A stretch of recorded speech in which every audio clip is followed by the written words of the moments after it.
Selamat pagi, siang, sore, dan malam. Hari ini kita akan membahas lagi tentang budidaya lele dan sayuran dalam ember.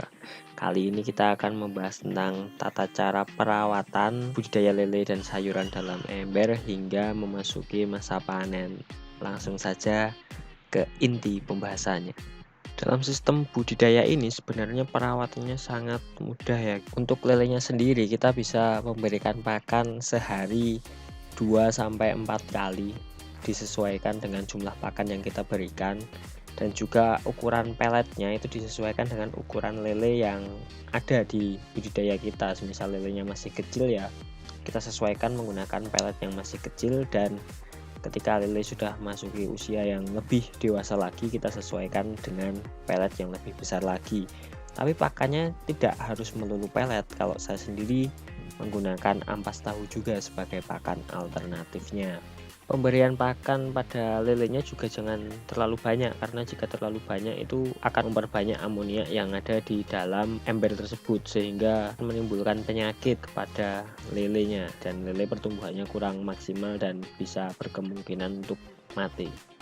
Selanjutnya, untuk air yang ada di dalam ember tersebut, kita tinggal mengganti air. Semisal airnya keruh atau dirasa keruh, kita sudah sediakan keran di bagian bawah, tinggal kita buka kerannya, air mengalir, air kotor yang ada di bawah dengan ada campuran dari feses dari si ikan serta amonia yang ada di bawah akan keluar, dan kita ganti dengan air baru.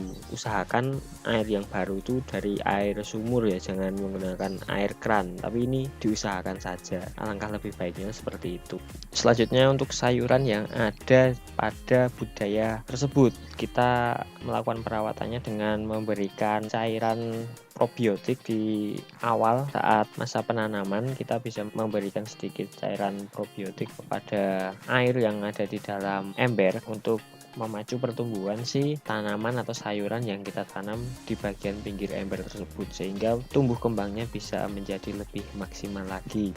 Selain itu, kita juga bisa merawatnya dengan menyiramnya secara berkala, bukan hanya mengandalkan penyerapan akar dari air pada ember tersebut, tapi kita juga bisa menyiramnya secara berkala, tidak perlu berlebihan, mungkin bisa menggunakan disemprot saja atau berapa tetes saja agar lebih segar lagi sayuran yang ada pada bagian atasnya.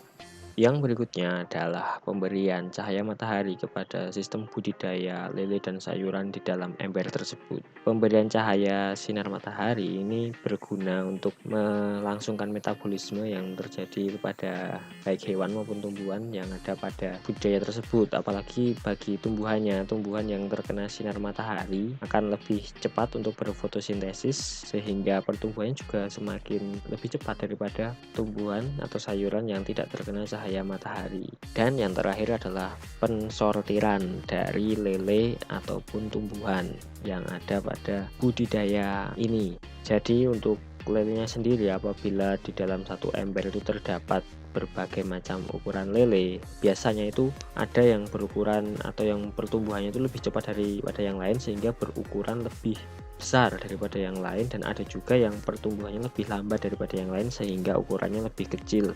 Nah, yang lele si kecil itu biasanya kalau tidak kalah dalam makan, itu pasti akan jadikan korban lele-lele yang lain, karena lele-lele itu bisa menjadi kanibal dalam budidaya ini. Apalagi dengan ruang yang sesempit itu, ruang untuk lele kecil untuk bersembunyi itu hampir bisa dibilang tidak ada, sehingga bisa menjadi korban kanibalisme teman-temannya yang lain.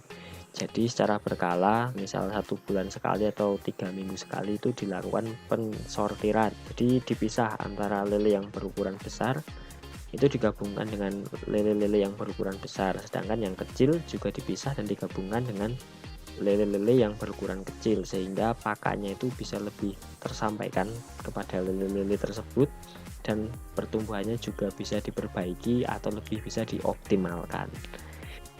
Ya, saya rasa untuk pembahasan hari ini cukup sekian, semoga bermanfaat. Sampai jumpa.